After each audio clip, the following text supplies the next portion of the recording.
Whatever you want. I'm done. Yeah. All right, welcome back. Hey! Hey. It's the second half. The part where we talk about more movies. Yeah. But first, we got some Patreon shout-outs. We're going to start just doing shout-outs to people who subscribe for the month. Just a little thank you. Say, hey, you know what? You're awesome. Yes, you specifically. First up, David Billington. Yes, you specifically are awesome. So thank you. No, I mean, but Elias G, thank you very much. Mark F, Jeremy B, Joel T, Max F, Rosamund S, and Kevin A. Thank you guys. We appreciate it. Check your Patreon stuff because there's bonus podcasts there. If you're a subscriber, you get the early. Right now, you guys are doing a summer movie series, summer beach series. Is that what you'd call it? I'm leaning on us calling it just BMFcast Extra because right now it's like colon because it's movie summer. film for theaters. It's BMFcast Extra, but then the title of this series is Summer Movie Series because it's all summer movies. And you know what? All it takes is $1. Yeah. But you pay more, and you can get advance notice on some of the episodes because we'll hear David later on has a commentary about Trancers. Yeah, he knew. There you go. He knew early. Yeah, because he's a subscriber. Be like David. Yeah. Subscribers are cool people. What can I tell you? But again, thank you very much. We appreciate everything you guys have given us, and thank you for listening. Yeah. I feel like we need to get you a magnifying glass for this so you can see them. It's a mirror. Oh, is it a mirror? It's a mirror. That doesn't make any sense. Not a magnifying glass. That's crazy. She's looking through the magic mirror. Romper room. That's you. You don't. I don't think you know what crazy means. You can see through a magnifying glass. What in God's name are you two talking Romper about? room. Like, Romper room. What you call it? The random names. Yeah. It's just, I see Billy Yeah. and Susie. And thank you. Oh, man, these old fucks over here again. I'll totally do that. All right. Take a look. It's in a book. Oh, wait. Wrong thing. Take a look. It's in a fuck. Reading BMFcast. He couldn't take a look. It's Jordy LaForge. That's not cool. No, you see? Let's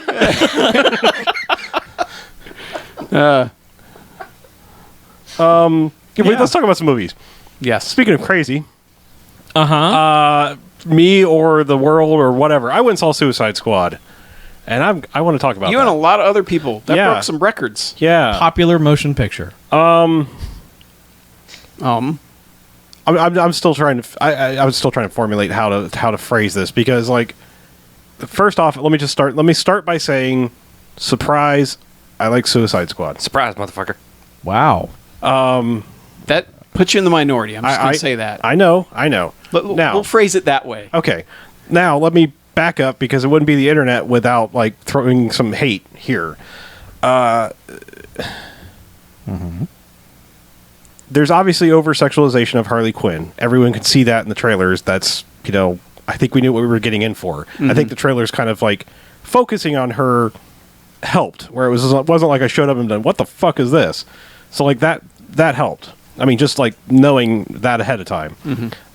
Same thing, a little bit to a lesser extent with like the Enchantress character, but she's not in she doesn't take as much of the spotlight throughout most of the movie, so whatever. Now, I'm not saying like this was a great movie. What I'm saying is like I liked it. I enjoyed my time with it. And I certainly think it's the best DC cinematic movie since the Nolan Batmans, which aren't technically part of the modern DC cinematic universe because they've tossed those aside. But that's not giving it a lot of competition either.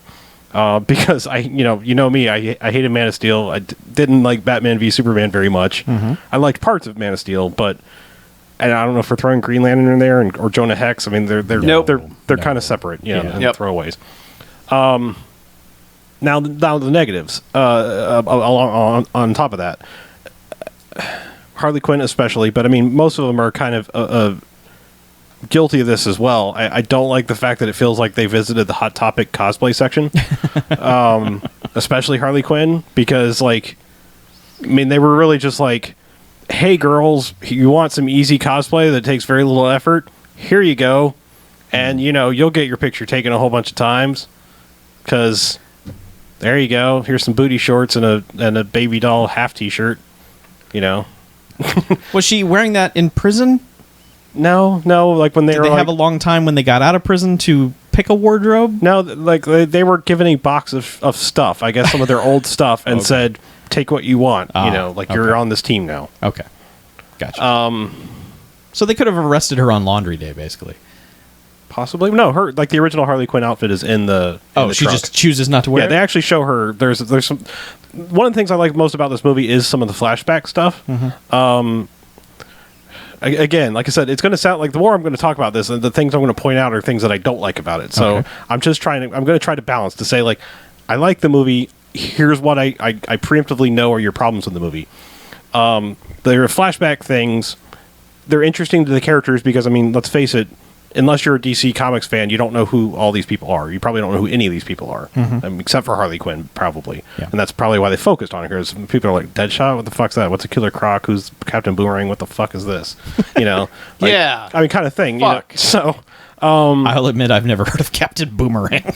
Yeah, exactly. Okay. But, I mean, and there's some other people in it, too. But, so that's one thing, but and also I know people, like I said, I haven't read any. I'm just saying what I would see people complain about.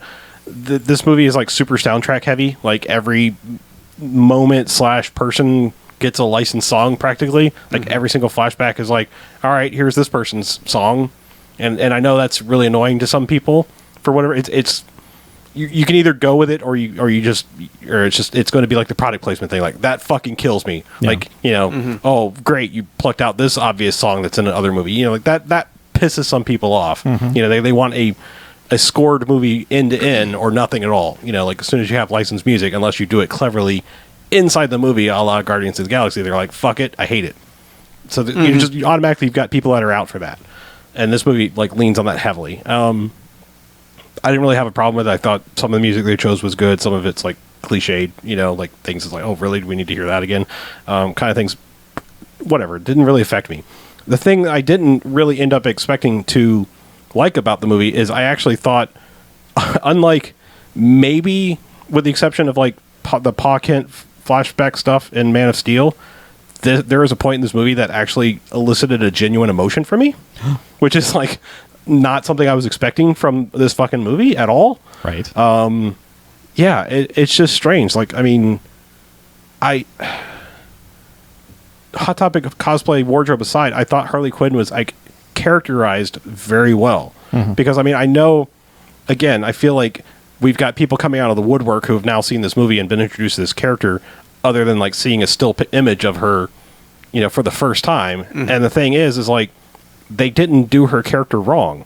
Her character is psychologically attached to the Joker. It's not a male dominance thing. It's like that is her character. It's not all women. It's her. Like she got brainwashed by the Joker and would do anything for him. So like, I'm assuming that's one of the complaints out there is like this kind of thing. But like, other than her, revealing wardrobe, I think she fucking nailed the character. In my opinion.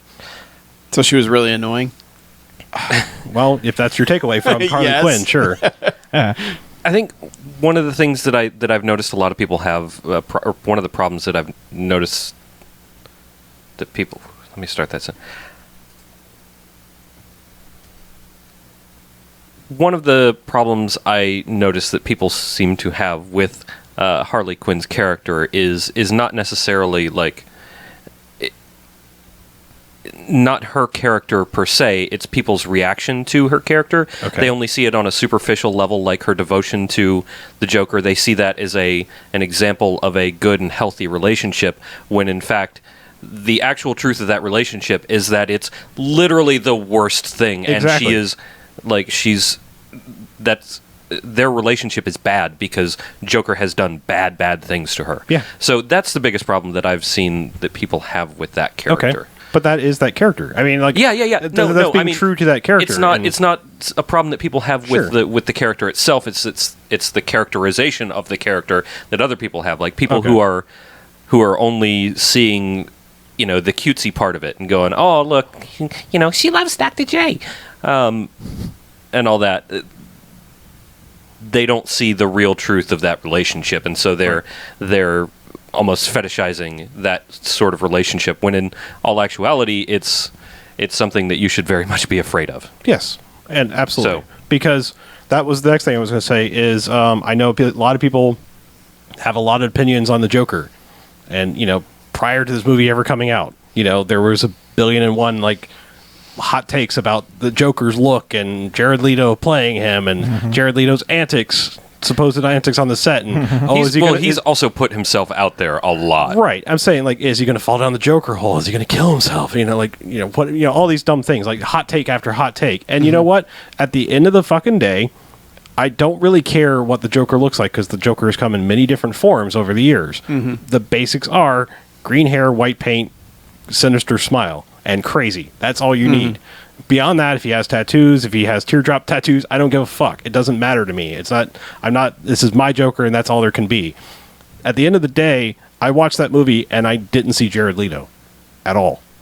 And to me, that's the strongest testament of, like, a person getting into a role. Is that because they cut most of him out of the movie? No, actually, he's in the movie more than I thought he would be. Okay. Like, honestly, I don't know what he's been out there complaining. I don't know what people are complaining about. People Because, are saying that he's barely in the movie. Well, I think it's because there are scenes in the trailer that aren't in the movie. That's the main concern, is that the trailer showed a lot of stuff that's not in the movie. Whatever. I don't care. I don't watch trailers. I'm just saying, like, I know. he was in the movie. Yeah. He had more of a part in the movie than I was expecting, because the Joker's not part of the Suicide Squad. So it's not his story. This isn't like the Joker, the origin movie or whatever. Right. I mean, it's interesting to me. And like I said, I was genuinely afraid for people sharing scenes with him, which is the kind of unease you want from that character. So, whatever. Like I said, I just ended up actually quite enjoying this movie, and there are things I'm glad. there are things I don't want to talk about that I actually enjoyed, but they're kind of spoilery. So I just want to say there are moments in it that I was like pleasantly surprised that they were a part of it. So I mean, I've heard a lot of complaints about the dour nature of it, but that's the Suicide Squad story. It's not. This isn't happy, friendly. Yeah, they're all version. bad guys. They're all bad guys being forced to do shit that they don't want to do by someone who may quite possibly be a worse bad guy than them, because she has the idea of doing this in the first place. It's like, I don't know. It gets into that whole, like, we used to have a lot more movies about this, like soldiers that did atrocities, but then you realize they were put there by somebody even worse than them, Right. or just didn't even care, or there used to be more things like this, and I kind of miss that story structure of, like, here's bad and here's worse. Yeah. So I think what you're saying about certain aspects of it, or a lot of people are coming into this cold with no exposure to these characters or this universe or this world or anything like that. I also think, like, the initial trailers probably sold this movie in a way that it's not. Sure, absolutely. Yeah, I mean, because the trailers, especially like some of the later ones when they were cutting in the music, like, look like happy-go-lucky fun time. Yes. Here we go. Yeah. Well, and apparently the people that cut the trailer were brought in to edit the movie. I also heard complaints weird, about, like, but it yeah. being Godfrey Ho's Suicide Squad. Like, it felt like two different movies. I don't know what those people are talking about. They apparently actually haven't even seen a Godfrey Ho movie.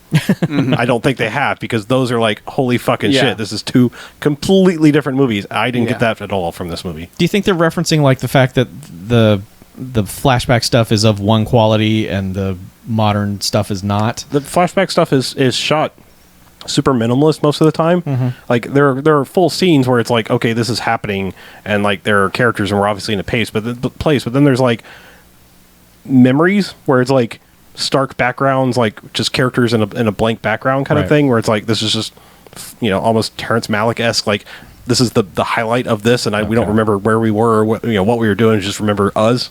I get that. Kind of thing. Yeah. So like I said, I'm not trying to drop Terrence Malick on Suicide Squad. So Are you sure? I understand the difference between the two, believe me. I assure you I do. I'm just saying, I think that the fact that I waited a few days to see this movie actually helped, because I was interested in seeing this movie. I started to feel like maybe this was going to be the savior of the DC Universe franchise, because I didn't feel like it had any saving and happening, like, other than the Wonder Woman trailer looking good. And then, like, the negative reviews started to come in, and it just, like, it lowered my bar down to a more reasonable thing, where I was like, I don't think I was pinning as many hopes on it, and then it just turns out, like, I actually kind of liked it. So, Cool. all right.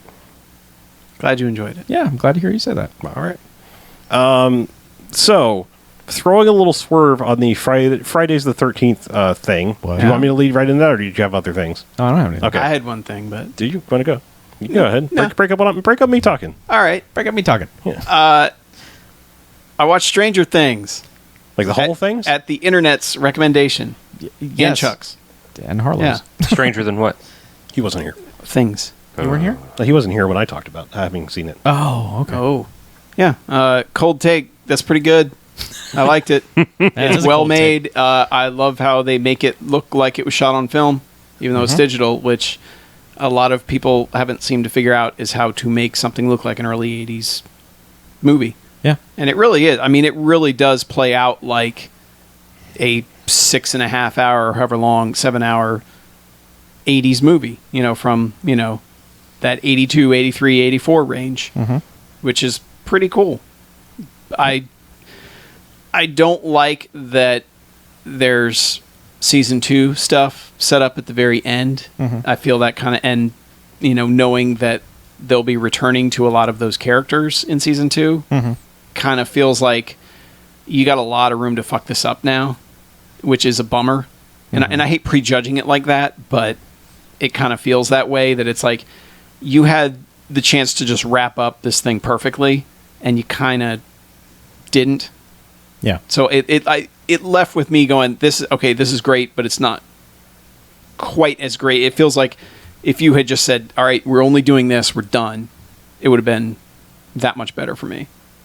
But that said, it's still pretty damn great. Yeah, it is. Yeah, and what a great cast. Like getting those kids is, I don't know how they nailed it that perfectly. Someone got it. Someone understood kid casting.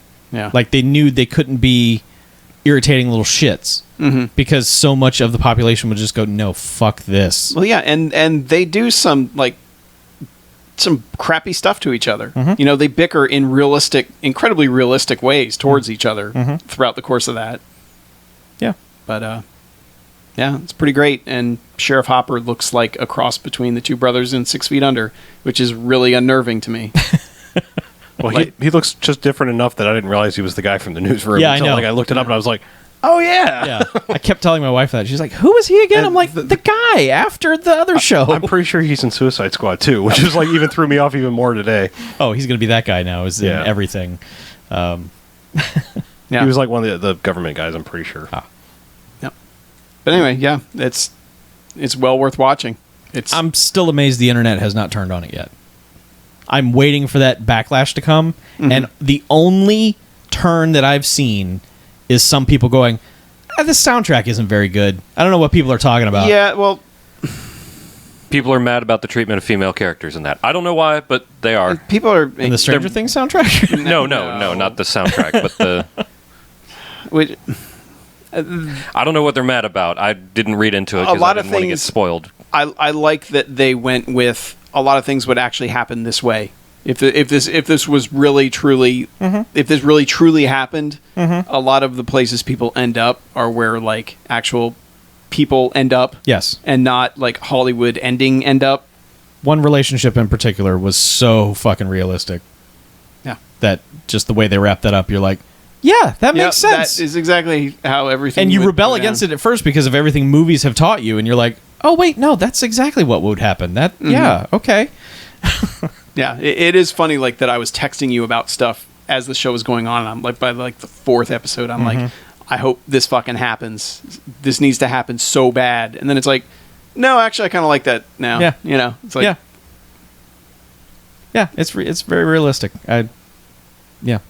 Yeah, and they nail all the details. As far as the soundtrack goes, like I can understand why people are kind of like, because it doesn't feel like a Carpenter soundtrack to me. It feels like a Comtrue's type music, type sound where it's everyone doing the synth thing that's modern, but they're like kind of aping old music. I don't know. There were some pulsy bits that were just like, oh man, this is... Yeah, I mean, there's some of that, but there's also like, when it's trying to basically evoke a lot of Spielberg stuff, Spielberg just didn't do that in his soundtracks. Right. E.T., you think about when they take off and they're, and they're biking off and you got that theme soaring as the bikes start flying, there's nothing like that in this one. Well, and I think that's the thing of this show, though, is that it's not one thing. Yeah. It's the look of something with the sound of something else mixed with... It's a very good remix of a ton of stuff. Yes. That's they make into their own. And I think that's the biggest triumph of all of it, is it's like everything's distinct. It's not like you look at it and go, okay, it's not like you look and go, okay, that's Elliot from E.T. Right. That's this person, Yeah, I just... we could already sow this, or, plant the seeds now of, look, we will always have the first season of Stranger Things. Sure. They could fuck it up in season 2. Doesn't matter. Season 1, Yeah. Yep, it's really great. by a lot of accounts, Twin Peaks season 2 fucked that show up to the point where it got canceled. Always will have season 1 of Twin Peaks. Yep. So, yeah. All right. Yep. Are we ready for the Friday? I'm 13th? ready to feel the finale of this thing. Yeah. Well, sorry, but not quite. What? No, Right. I am only doing one Friday the 13th movie this week. The final Friday the 13th. Well, no. What? It's called Jason Goes to Hell, the final Friday, but right away, that's a lie. Oh. So, Was it at the time? yes, until they made Jason X, it was the final Friday. Okay. And then that was the final Friday until Freddy vs. Jason. And then that was the final one until they rebooted it again. Yep. So, anyway, never say never again. So, again, this is going to be my kind of, randomly selected notes going down the line of the movie. So, play along if you've seen the movie. First note, how are you hiding that much hair under a hat? Because this movie opens up and there's a lady wearing I believe a New York Mets hat, and she goes out into the woods to Crystal Lake, and she's taking her time, and she's like, I'm in a cabin-y kind of place now, and then she goes upstairs and it's like, well, obviously it's shower time because, this is a movie and people want TNA. But before that, she takes off her hat, and my God, it's like it's like Crystal Gale under this fucking hat. It's insane. There's another horror. Hey, your old man reference. Yeah. But no, it's fucking insane. She just pulls it and it's like, how was that? Because she looked like she had no hair to holy fucking shit hair. Ladies can do stuff. I will say in response to that only that with an infinite number of bobby pins, an infinite number of things are possible. But it wasn't this wasn't like a reggae hat. This was just a little baseball cap. And also, there's that, and there's women grow up with hair, a lot more of the hair than we do. You Sure. have to realize that they can do amazing things with. Look, it's not just length. It was also poof. You'd be surprised how that. You'd be Yeah. surprised how well that compacts. Okay. All right. So that was my first note because it was just like I said. It was like, all right, sexy tomboy, and then holy shit, you have a lot of hair. Anyway, so it turns out that this lady with all the hair, Jason goes to kill her, and she goes running into a field, and then suddenly floodlights come on, and this was all a trap. This was an FBI trap to kill Jason. So my note is a Jason trap followed by a J-splosion. Yeah. I'm in movie because the FBI was like, Jason's still out there. We got to blow him the fuck up. And they shoot him about 300 times and blow him the fuck up. And I was like, holy shit, Jason's going to hell in the first few seconds. Oh, baby. Yeah. My next note is... Does he get to hell sooner than he gets to Manhattan? No. Oh. Nope. He takes Manhattan first. My next note is because they're wheeling the lifeless pieces of Jason's body into a morgue, and my next note was save money on actors, have Kane Hodder out of the makeup because he plays a security guard, giving the guy rolling in Jason's body a hard time. And I don't know why I recognized him, but I did. He's a large man. So right away, my next note is what the hell? What? Oh, okay. And followed by, so the theory is Jason is just quantum leaps into new bodies. Yeah. Because that's what happens in this fucking movie. Yeah. He possesses the coroner who was doing his autopsy and makes that coroner eat his heart because it just starts beating. Jason's heart. Jason's heart. He makes him eat Jason's heart because it starts pulsing while he's weighing it. Yeah. And he's then like, that would be good to put in my that mouth. Coroner is just Jason. becomes Jason. Yeah. Okay. Yeah. Yeah. This movie's normal dudes are Jason. Right. My next note is looks like Jason is going to hell with the same speed as Manhattan. Yeah. Yeah, I'm just going to run through these because they don't make a lot of sense. My next note was, did Erin Gray have her daughter when she was 5? Because Erin Gray from Buck Rogers is in this. And she has a daughter who looks about 5 years younger than her. Yeah, anyway. My next note was, really hoping Jason, and that's in air quotes again, because that's not Jason, takes out the diner lady. Because the diner lady in this is fucking terrible. Oh, right. She is awful. Yeah. And she gets even worse later. Again, notes and out of order. This is like way into the movie by now. This is how little notes I felt like taking this movie. And I said, oh, sure, why not movie? Horror fans won't recognize the Necronomicon, which is sitting in the Voorhees house, cabin, whatever the fuck it is, when somebody walks in. The literal Necronomicon from Evil Dead. It was on purpose. I know, but not good. No. Like, no reason. Anyway. My next note was, this is by far the worst made one of these so far. This feels like direct-to-video sequel made shit. I can't even begin to describe how much of a filmmaking quality this one dropped down from even 8, which was kind of shitty. Man, like at least those look like fucking 80s movies. This looked terrible. And, well, 8 felt, as shitty as it was at least cinematic looking. Yeah, exactly. My next note is, okay, Diner Lady didn't die harshly enough, but her man did get Friday the 13th because he's killed in a fry vat. Fried. Oh, I get it. You did get fried today. Yeah. Jason shoves his head into the fry later. But yeah, she, what happened to her? I think she just kind of got her mouth punched in. I think he just like went whoomp and like collapsed her whole jaw and everything. Sure. My next note is, well, actually, this is a series of the questions that you're supposed to ask as a journalist. So I'm not claiming to be one, but this is a little bit of out of order, and I promise one of these is not an allusion to something else. All right, allusion, not illusion. Okay. Is it a trick? No. First note is, where's the baby? Because like, there's a big part of this movie where the idea of this movie is Jason is body hopping, and he also had a sister that we never knew about who was Erin Gray, who got killed right away. But she has a daughter, and that daughter has a daughter. So he needs somebody of the Voorhees line.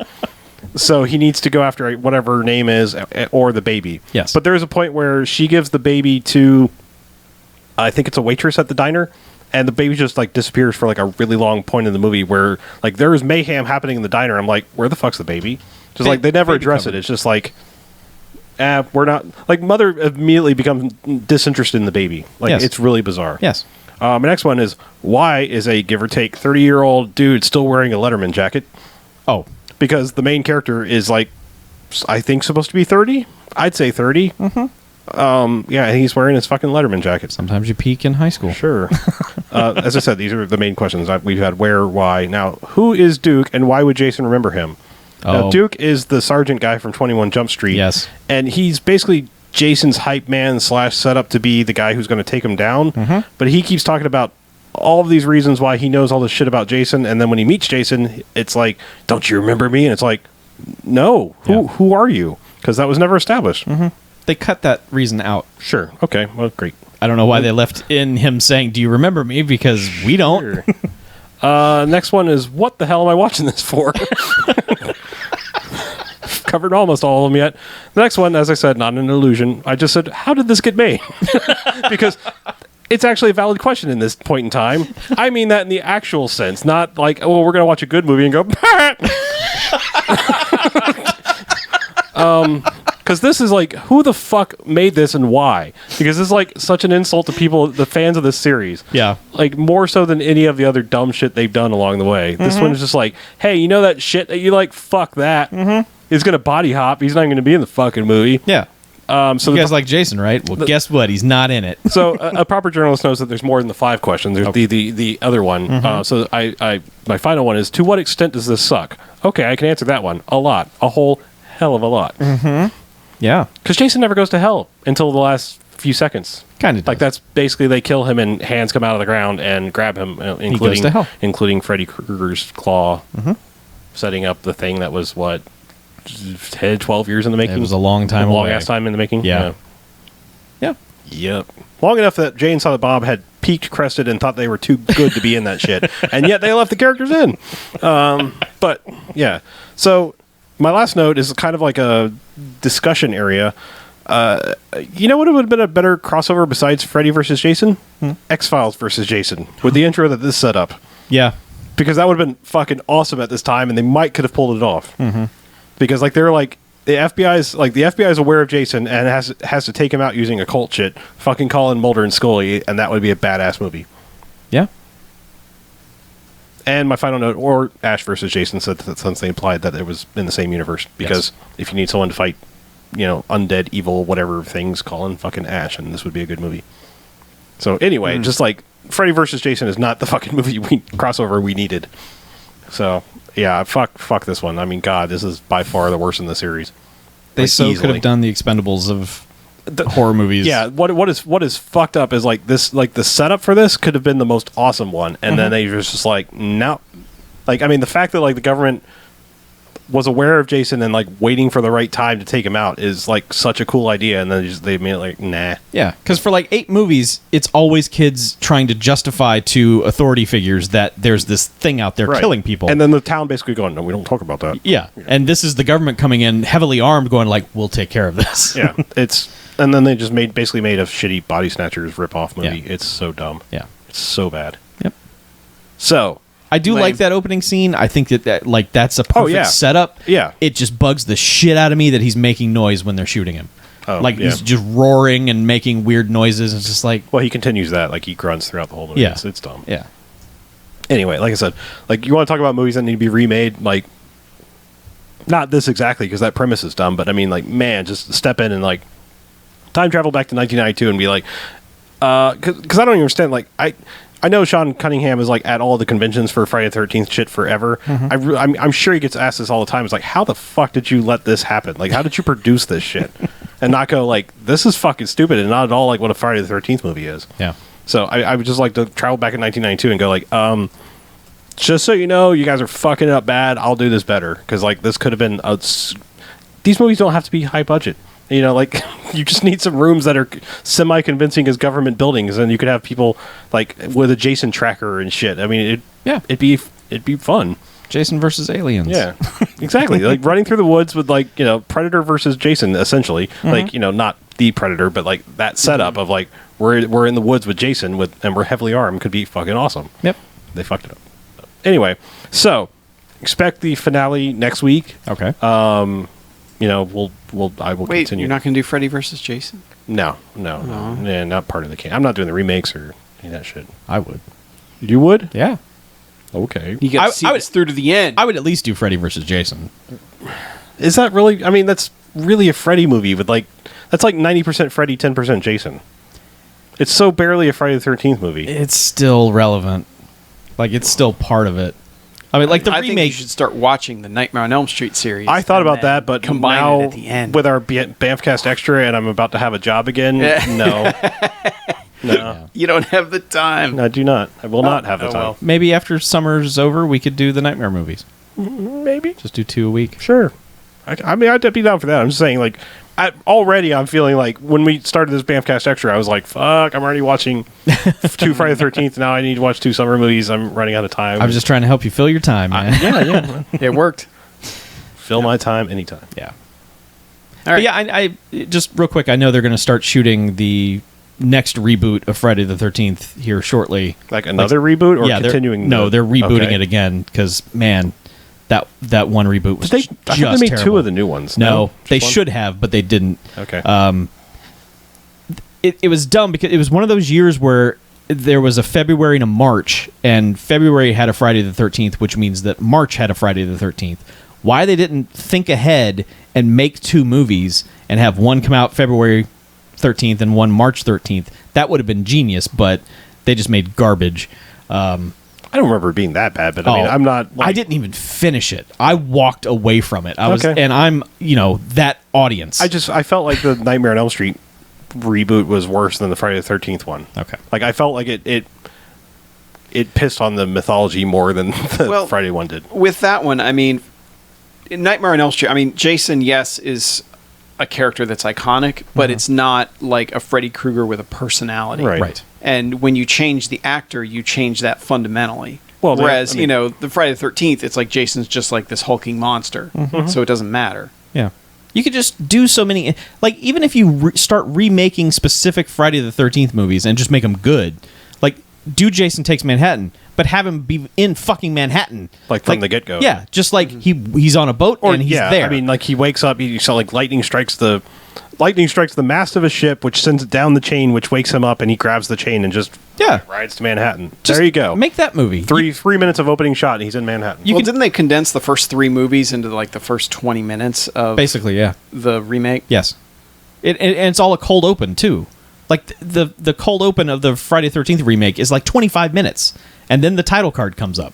All right, now you're making me want to just rewatch this again because, like, kind of sounds great. It's not. No, not because it's good. I just like now I'm realizing maybe I don't remember this, and maybe I didn't fucking see it. That would be the craziest thing. Because I mean, like, let's be honest. Like, a lot of those weren't they all like Michael Bay's bullshit production company? Yes. Like, they all had the same look. You know, like. The brown, greasy looking. That God, torture porn Texas snuff movie Chainsaw thing. Massacre was fucking terrible. That remake was atrocious. I didn't mind that because I have zero fucking love for the original. In fact, I don't like the original at all. Yeah. Well, I don't like the original. I didn't like that one either. So they're both. Like garbage. I said, I think like the griminess worked for me for that because that's all I remember from the original. So like it didn't.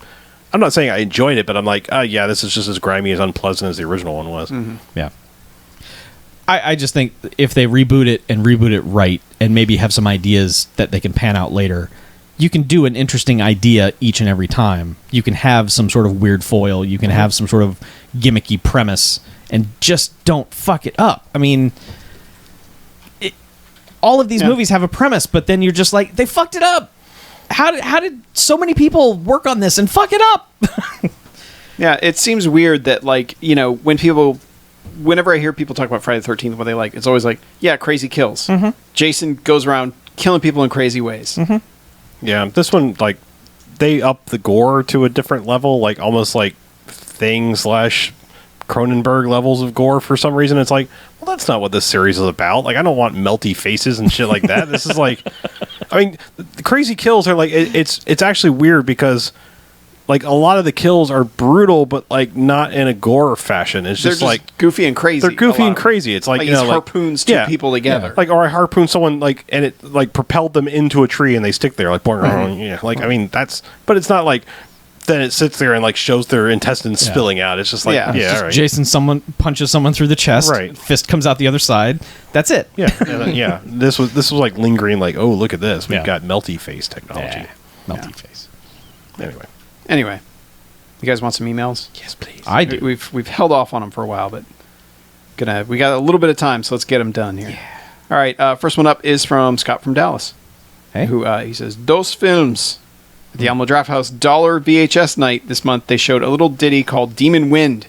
It's an Evil Dead ripoff where everything is turned up to 12 and played absolutely straight. There are 2 characters who are martial art magicians, and this is played completely straight. I really want to say more about this movie, but I'm afraid I'd either give away too much or lead to Mackey's review of the movie, starting with, well, I think it was a bit oversold to us, so I'm going to knock my rating down a few jocks. I'd probably do that. Anyway, it's good, odd fun, though, and this is the first time an old man at a gas station was so determined to deter a bunch of teens from going to a cabin in the woods that he does what the one in this movie does. So, last month they had a movie called Skid Kid, which is a fun-looking early 90s amateur filmmaking, but not really right for the BMFcast. It did make me recall all the quote-unquote films I made as a child on my family's camcorder and edited by going frame by frame on the VCR before recording. Mm-hmm. Man, I feel that pain. Mm-hmm. I never did great with traditional movies, but I was pretty good at claymation for a 10-year-old. Did y'all have any similar movie-making experiences as a kid? Early childhood to late teens, please. Also, I just want to let y'all know that about 8 or 9 months ago, I gave the people programming the dollar VHS night my copy of Order of the Black Eagle. They put it into their movie night list, and it got delayed a few times, but they decided to watch it. Before they decided to watch it. But then they realized it was a sequel, so they went and watched Unmasking the Idol, which they enjoyed. They ordered their own copy of Order of the Black Eagle and returned mine to me, and will hopefully end up seeing it soon. I don't know how much, if any, pull they have with Alamo Corporate, but maybe a miracle could happen. Just wanted to get your hopes up before they... Crash and burn, Scott from Dallas. P.S. Check out Radioactive Dreams, which is a Fallout movie, except it was made in 1985 and stars Michael Dudikoff. Mm-hmm. Okay, then. But yeah, as far as like weird movie-making stuff, for one of our high school assignments, we had to make a newscast. Mm-hmm. And back then, they had a channel called Channel 1, which Anderson Cooper was actually on. Yeah. And the Hacienda. Channel 1. Yeah, and a friend and I were... People that had TVs in your classroom. Someone else was talking about that. That was like my age. And I'm like, man, you guys went to nicer schools. Lisa Ling? Maria Menounos apparently was on this shit. Yeah. And because like someone kept talking about her, I'm like, who the fuck is that? They were paid for. They were like sponsored. It's not like the school board came up with money. It was like Coca-Cola was putting these things in rooms because they had commercials and shit in them. Yeah. But so we made for one of our history projects. Sponsored by Fruitopia. For one of our history projects, we made fake newscasts, and like I was part of the Anderson Cooper segment where it was like Anderson Cooper was always in a war zone, so we had my friend was just running around. We were lighting firecrackers around him, and he's like, "I'm reporting here live from wherever the hell it is." You know, it was like the Civil War or something stupid like that, and he was running around and. That's all I remember from that is editing together all these segments of us doing just the stupidest shit and still getting an A on the thing because we're giving accurate information on our newscast. I managed to save ours and put it on YouTube. We had a history project like that where we did a thing on the Berlin Wall, and it's actually on my YouTube channel. It's about 9 minutes of insanity because like we were shooting it all in one day, and it was all based off of like one sentence our history teacher had said about why the Berlin Wall came down. That basically like the East Germans saw the other side and how the West Germans were living, and they really wanted the wall down because they wanted to go shopping. And so like we basically not like full on, we didn't have Nazi stuff, but we basically dressed up like soldiers and were like guarding the wall, and someone was trying to escape so that they could get to a Kmart or something like that. And it's like shot on a golf course, it's shot all kinds of places, and it's on our fucking YouTube, and it was edited on an Amiga toaster. Nice. Yeah. Or whatever their video editing version was. I had the same experiences in high school where it was basically like anytime there was any kind of book report or anything, we would always go, "Can we do a video?" And she would go, "Fine, whatever." And then we would make a video. So we made videos for like Julius Caesar where we're doing like news reports of the event happening. Yep. We did a Beowulf thing. We did just wasn't one of them. Didn't you put the Great Gatsby one online? Yes, the Great Gatsby is online. I think Julius Caesar's online too.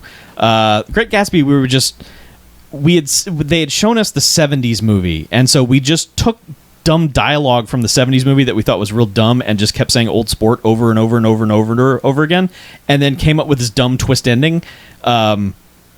And then just added 30 minutes of behind the scenes bullshit of us filming the thing. So, and it took up the entire class, and the teacher was like, "Well, I didn't have to do anything. A's for everyone." So, and then we had like a band play a song because some of the kids in the class were in a band, so they sang a song about. We did our own music. Yeah. And then that led to us just writing stuff all the time. Like we were just going to make movies all the time, and we made a 50-minute movie based on the trailer for Medicine Man. We had just seen the trailer. We had just seen the trailer for Medicine Man, just about like someone finds the cure for cancer, then loses it. And so we made a 50-minute movie. Did somebody do a Sean Connery accent throughout it? No, we didn't. We didn't even do any of that. It was just like one of my friends had like written the cure for cancer on a piece of paper, and his mom threw it out. And it just becomes this dude's adventure all around like school and the neighborhood to find this piece of paper. And he just keeps running into all these weird characters who are just like, "I saw the piece of paper. It was over here." So wait, he literally lost like a piece of paper that said the cure for cancer? Yep. Okay. Yep. That was not. It was not actually the cure for cancer. No. Well, okay. It's even literally lost. There's even a better twist ending than that. He finds it and runs in and calls the hospital to announce that he's finally found the cure. And you don't hear what the other person on the phone says, and he just goes, "Yep, that's what I've got written down." And he's like, "Oh, that causes cancer. I'm very sorry." And then hangs up the phone. It's the dumbest. What a twist! It's the stupidest. I need to see this movie now. Man. We need to. It's like Episode 350 The Happening is that movie. Lady in the Water. That movie is episode 350. It's so dumb, and then we do like the sad trombone sound. The end. This sounds pretty amazing. The sound from what? The sad trombone. Oh. Yeah. And the camera just zooms in on he's crumpled up the thing, thrown it on the floor. Camera just zooms in on it, fade out. Your sound probably like they were more cohesive than ours. Man, I don't know. We had a lot of... Yeah, ours were like 5-10 minutes tops. No, this was... They're stupid. God, they were stupid. This was so involved. We had like 3 separate Benny Hill things where he just ripped off music from an episode of Benny Hill with like all the sound effects in, so like it didn't make any sense when we sped up the camera and everyone ran around. It was real dumb. Yeah, the worst was just like having 2 VCRs at somebody's house and just editing it all that way. Yep. Absolute worst. And my parents being like, "You better rehook that VCR up right." And I'm like, Oh, God. yeah, Yes, I got it. yes. Don't worry." There's always someone's threatening dad. about like dad thinks that you, Yeah. a child who has had to put all of your game systems to the TV and hook up the computer is Yep. like, you better hook up that VCR right. Yeah. Like, Let me Dad, see. I hooked It's it like up the I- first Power. time. Let's see. Power. In worst case, I reverse the coaxes. Yeah. Yes. Yep. Exactly. Yeah. All right. Next up is from Olena, Oh, hey. who says, "When you're Oh, hey. wrong, you're wrong." Oh. Dearest BMFcast, You're wrong. I've been catching up while ripping and unloading enough movies to fill the library of Alexandra. Mackie is correct. It sucks, although I can't enunciate it as eloquently. Aw. In listening, I note I owe an apology to Mr. Harlow. Your breakdown of Friday the 13th proves how much you like dogs. I've judged you incorrectly and harshly. You're wrong about the fun of the buddy movies, but you don't hate dogs. In honor of my mistake, I'm dropping "fuck your door" into every conversation I can, surprising how often it fits. So, Dogist, my second favorite time of BMF year, Crash and Burn, Olena, sent from my Nas.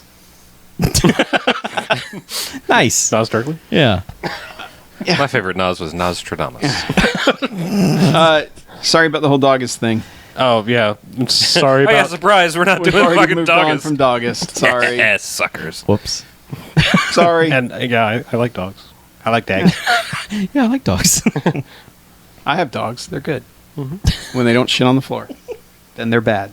I like. Bad dogs. I like nothing shitting on the floor. That's my goal in life. Yeah. That's a good goal. Yeah. It's an admirable goal. Usually they're good, but one of them she's turned on us. She needs to be taught a lesson. Shitting for attention. Kind of. Shitting for attention. Yeah. Shitting for attention. It's my fucking Smash Mouth cover band. Dire Straits cover band. Jackass miniseries. We play money for nothing. Shitting for I'm attention. Steve-O and I'm shitting for attention. Accurate. Now watch this. I'm going into this Target. I'm shitting for attention. Yeah. All right. Last one out up here. we'll do is from David, who says remakes. Hello, BMFcast. Recently, while watching Trancers, What? I noticed that the surface story is pretty good, but there were character beats and plot points that suggested it could be a much better movie. I personally think it could be remade today, small scale, and flesh out some of those beats. Are there any movies you guys have covered that you think deserve a remake? If so, who would you want to be in it, and who would you want to make it? Keep up the excellent work, and I hope you guys never crash and burn. Sincerely, David, sent from my monkey-operated Panzer tank. We've talked about this on multiple occasions, I believe, but my first and always first answer is Logan's Run. I don't know who in it. I don't know. I don't know who's Michael Yorkish. I thought the Bioshock guy had written, like, that was going to be made. like- Yeah, well, it's like 20 that's a years while now. back. It's been like they've Yeah. been saying we're going to remake this Yeah. before the island. I really thought Ken Levine had, like, that's why he stopped making Bioshock games. Cause Yeah, now he's making Twilight Zone. So. Oh, okay. Well, that's Yeah, right. I don't know Fassbender. Well, Fassbender's my default answer for I need a British guy. I still want the Bond reboot. Take it back to 60s time. Yep. Fast Bonder. And definitely him. Yeah. Yeah.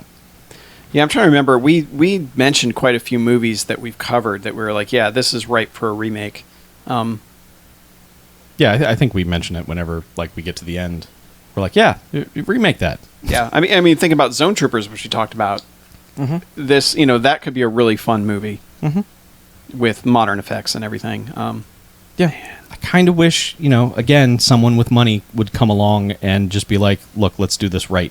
Let's just go through the Empire library, basically. Leave Robot Jox alone. But there's Yeah. so many other things that they've done where you could just be like, let's try this again. I wouldn't be offended by a Robot Jox reboot. I wouldn't either. I'd watch We it. already got one, Yeah. sort of. Yeah, sure. Yeah, enough. kind of. And I almost mentioned that earlier. Like, if there was a Pacific Rim version of Trancers where it's like basic premise, but to the nth degree, I would be okay with that. I wouldn't have any problem with that. Yeah, I'm trying to think about some other ones. I mean, all the Heston ones probably should be remade. Like A lot the of them sci-fi have. stuff.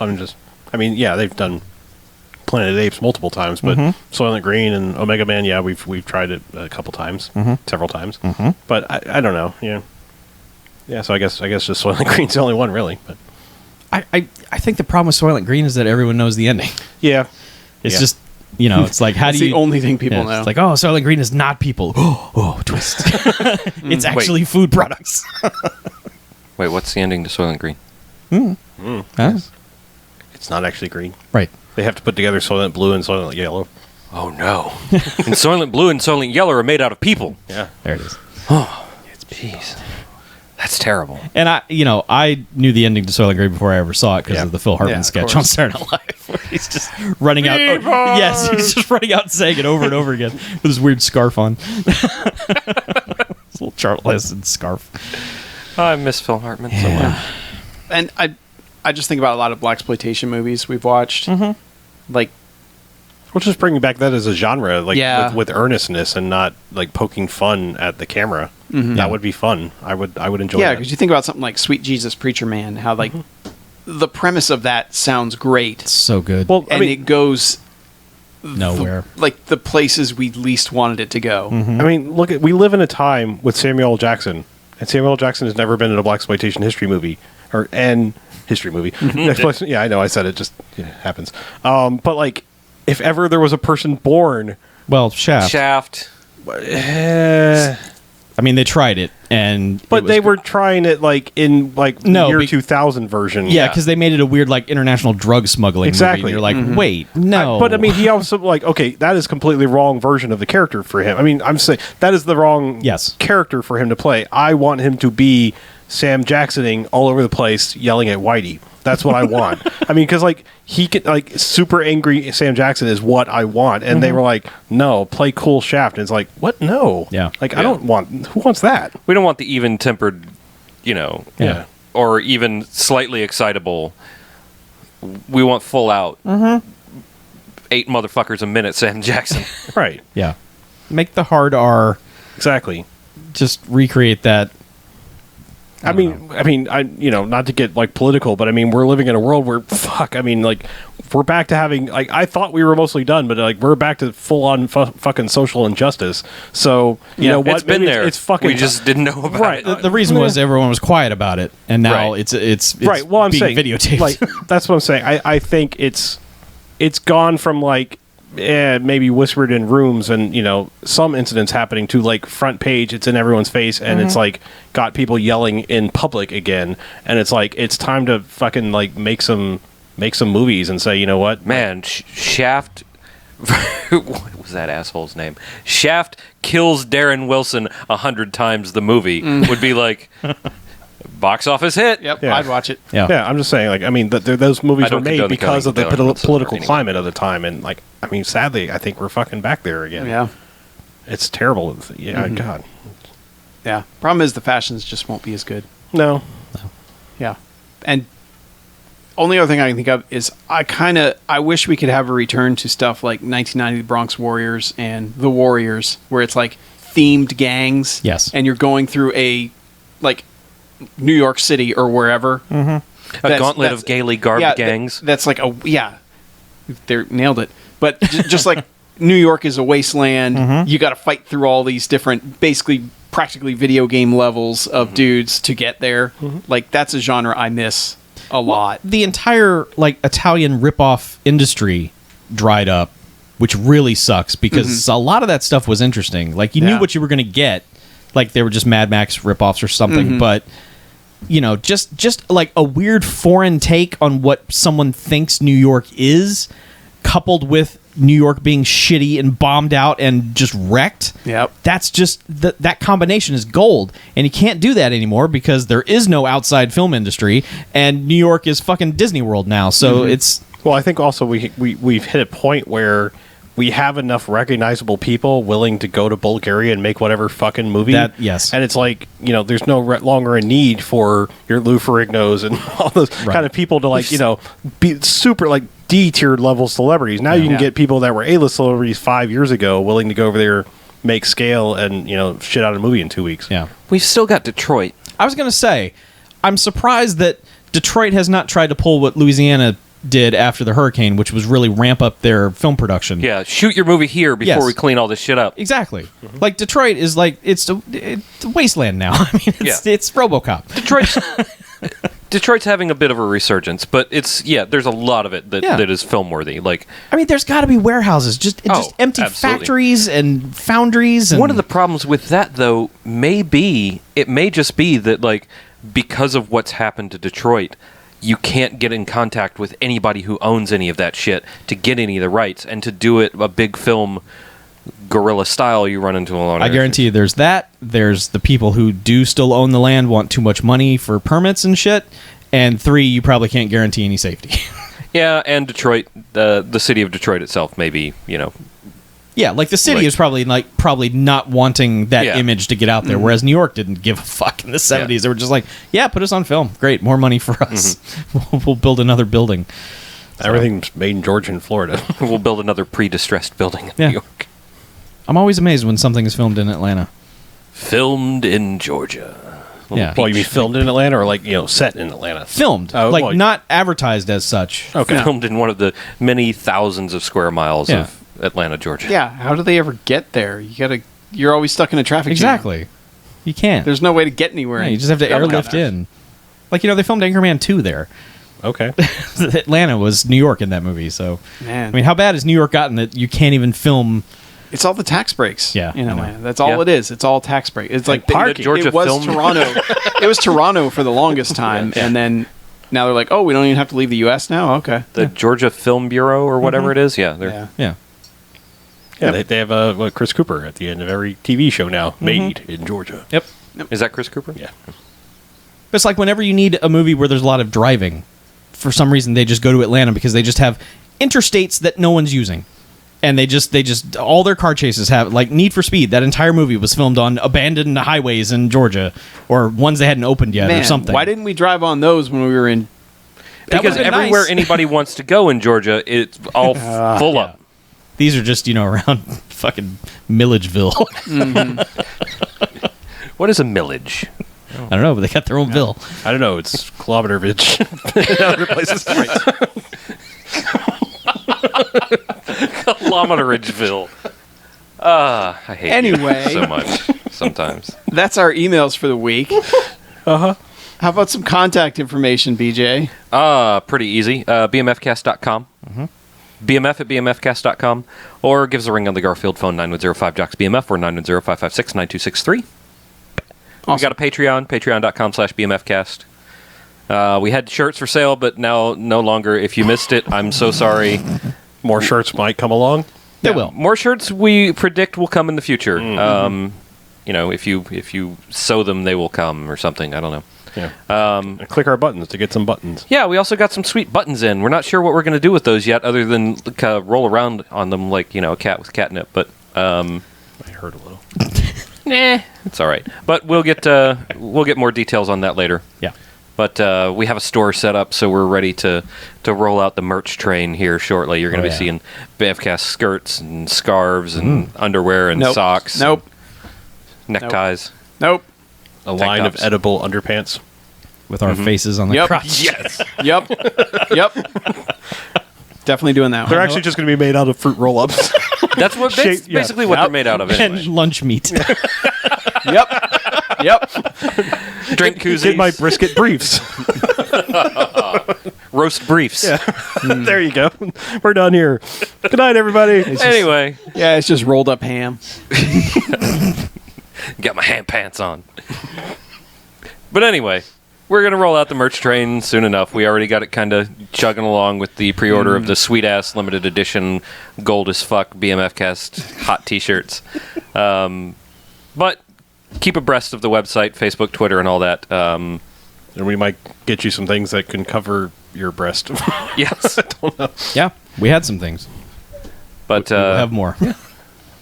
That's about it. All right. Let's get out of here. I'm Harlow. I'm Mackie. I'm BJ. I'm Chuck. And this is BMFcast out. You didn't say shall we? Huh? You always say let's get out of here, shall we? Oh.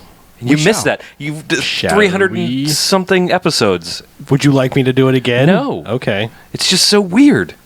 Harlow's ham pants.